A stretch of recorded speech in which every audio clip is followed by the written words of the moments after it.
झूठ है। हो सकता है बेपनाह हमने फैसले गलत किए हों, क्योंकि कागज़ के टुकड़ों पे जो लिखा गया है वो एक पार्टी को फ़ायदा देता है और दूसरे को नहीं। सच क्या है वो तो ऊपर वाला जानता है, मगर हम तो कागज़ों पे चलते हैं, कानून पे चलते हैं कि जो साबित कर सके केस कागज़ के बेसिस पे उससे मालूम होता है।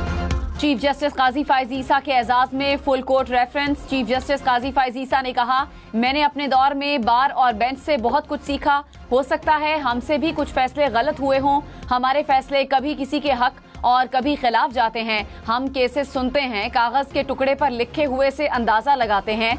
मुकदमात की समाअत के वक्त हम कानून के मुताबिक चलते हैं।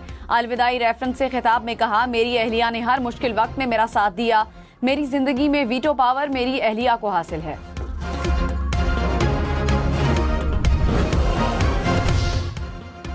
चीफ जस्टिस काजी फायज ईसा आज रिटायर हो जाएंगे। नामजद चीफ जस्टिस याहिया अफरीदी कल अपने ओहदे का हलफ लेंगे। Justice Syed Mansoor Ali Shah full court reference में शरीक नहीं हुए। Justice Munib Akhtar, justice Athar Minallah, justice Ayesha A Malik और justice Malik Shahzad full court reference में नहीं आए। दीगर जजेस, वकला, चीफ जस्टिस, पाकिस्तान की अहलिया समेत कई शख्सियात की फुल कोर्ट रेफरेंस में शिरकत।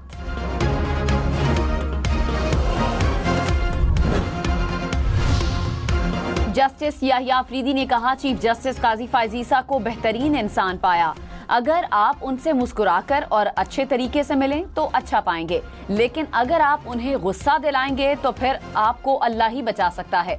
वो सबकी सुनते और अगर किसी की मदद की जरूरत होती तो पूछने में किसी हिचकिचाहट का मुजाहिरा नहीं करते। चीफ जस्टिस काजी फायज ईसा से बहुत कुछ सीखा है। बिलखसूस chief justice designate justice Yahya Afridi साहब का शुक्रिया अदा करना चाहता हूँ और अपने दीगर साथियों का, जजेस का, तो सब आप लोगों का शुक्रिया आने का, और दोस्तों का भी, वकीलों का, सहाफ़ियों का आने का शुक्रिया, और उन लोगों का भी शुक्रिया जो आज हम में मौजूद नहीं। चीफ जस्टिस काजी फायज ईसा ने फुल कोर्ट रेफरेंस में आने पर शुरका का शुक्रिया अदा किया। कहा, नामजद चीफ जस्टिस और दीगर साथी जजेस का शुक्रिया जो इस तकरीब में शरीक हुए। जो यहाँ मौजूद नहीं उनका भी शुक्रिया। जस्टिस मंसूर अली शाह का रजिस्ट्रार सुप्रीम कोर्ट को एक और खत। जस्टिस काजी फायज ईसा के लिए अलविदाई फुल कोर्ट रेफरेंस में शिरकत न करने की वजूहात बयान की। खत में कहा, चीफ जस्टिस काजी फायज ईसा ने अदलिया पर बैरूनी दबाव नजरअंदाज किया। मैंने इख्तियारात से तजावुज पर साबिक चीफ जस्टिस साकिब निसार के अलविदाई रेफरेंस में भी शिरकत नहीं की थी। चीफ जस्टिस काजी फायज ईसा के फुल कोर्ट रेफरेंस में भी शिरकत नहीं करूंगा। मेरा खत रेफरेंस के रिकॉर्ड पर रखा जाए।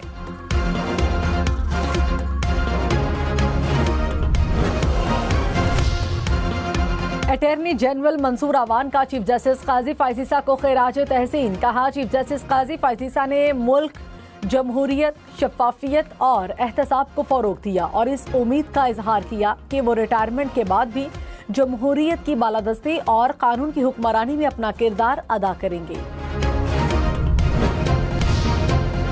पाकिस्तान स्टॉक एक्सचेंज में नई तारीख रकम। 100 इंडेक्स 90,000 पॉइंट्स की नफसियाती हद अबूर कर गया। ट्रेडिंग के दौरान इंडेक्स में 1,000 से ज्यादा पॉइंट्स का इजाफा देखा गया। सोना फी तोला 800 रुपए सस्ता, 1 तोले की कीमत 2,82,300 रुपए हो गई। पाकिस्तान ने IMF से $1 अरब फंडिंग की बाज़ाबता दरख्वास्त कर दी। वाशिंगटन में वज़ीर ख़जाना के मुख्तलिफ मालियाती इदारों और ममालिक के रहनुमाओं से मुलाकातों का सिलसिला जारी। Islamic trade financing corporation Pakistan को $3 अरब का कर्ज फराहम करेगा।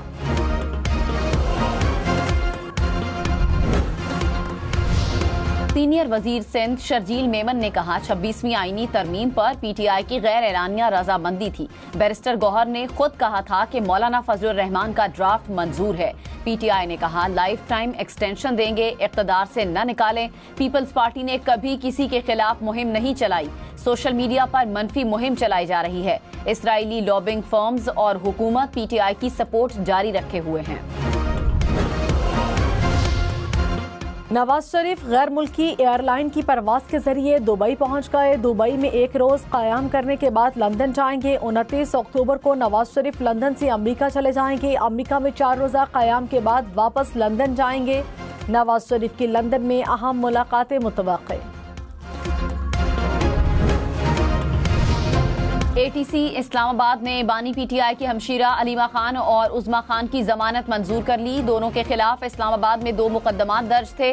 जरताज गुल की दरखास्त जमानत कबल अज गिरफ्तारी में 19 नवंबर तक तौसी।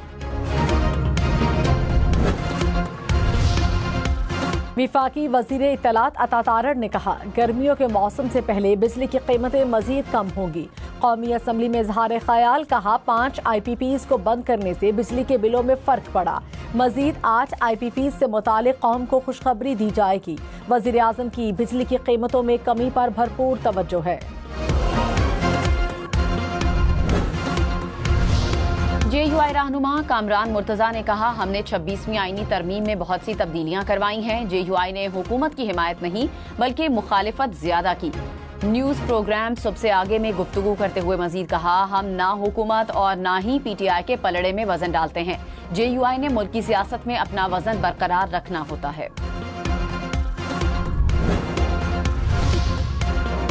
मुशीर इत्तलात खैबर पख्तूनख्वा बैरिस्टर सैफ ने कहा, बुशरा बीबी की रिहाई किसी डील के नतीजे में नहीं हुई। बुशरा बीबी को साबिक चेयरमैन पर दबाव डालने के लिए गिरफ्तार किया गया था। मुखालिफिन डील से मुतालिक बेबुनियाद अफवाहें फैला रहे हैं। डील मुखालिफिन की ख्वाहिश हो सकती है मगर हकीकत नहीं। मियांवाली के इलाके मलाखेल में पुलिस की कार्रवाई, 10 दहशतगर्द हलाक। तर्जुमान पुलिस के मुताबिक दहशतगर्दों की मौजूदगी की इत्तला पर कार्रवाई की गई। फायरिंग में एहलकार महफूज रहे। वजीर आजम और वजीर दाखिला ने कामयाब कार्रवाई पर पंजाब पुलिस को खिराज तहसीन पेश किया।